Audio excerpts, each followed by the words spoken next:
Les régimes sont-ils dangereux? Ça, c'est une question importante. En fait, on a tous un régime, parce que régime veut dire mode alimentaire. Donc moi, j'ai mon régime, c'est le régime Jean-Michel Le Cerf, c'est mon régime à moi. En fait, souvent, quand on parle de régime, on pense restriction ou suppression. C'est-à-dire, tu es au régime, tu as supprimé quoi? Bon, voilà, c'est un petit peu l'interrogation. En fait, les régimes posent beaucoup de problèmes. Soit parce qu'ils sont trop restrictifs, et à ce moment-là, il va y avoir des troubles qui vont survenir. En particulier, on va avoir des troubles du comportement alimentaire parce qu'on va plus savoir quoi manger une fois qu'on est sorti de ce régime. On va avoir une sensation de manque, on va être frustré, ou si on mange des choses qu'on s'était interdit, on va être culpabilisé. En fait, ça aboutit à énormément de problèmes.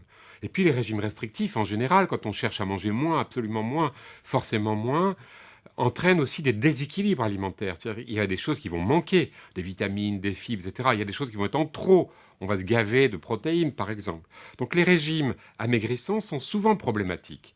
Il vaut mieux éviter de passer par cette case de régime amaigrissant. Alors ensuite, il y a les régimes qui sont restrictifs, mais sur un aliment ou une catégorie d'aliments ou de nutriments. Alors là, souvent, c'est un peu bizarre parce que ce sont des gens qui s'imposent, soit parce qu'on leur a dit, soit parce qu'ils le croient, des suppressions ici du gluten, là du lait, là de la viande, là du lactose, toutes sortes de choses qui souvent ne sont pas justifiées. Et donc, il faut être extrêmement prudent vis-à-vis de ces régimes qui vont entraîner des déséquilibres, des carences, des manques, et puis finalement qui vont pas nous permettre non plus de partager la nourriture avec les autres. Alors bien sûr, il y a parfois des cas où il y a des indications médicales.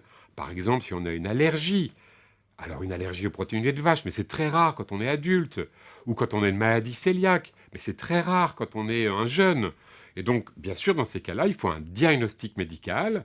Et dans ce cas-là, s'il y a une vraie maladie, on va faire attention à supprimer tel ou tel nutriment ou aliment avec les conseils d'une diététicienne ou d'un nutritionniste. Dans les autres cas, méfiez-vous énormément des régimes, surtout s'ils sont à la mode.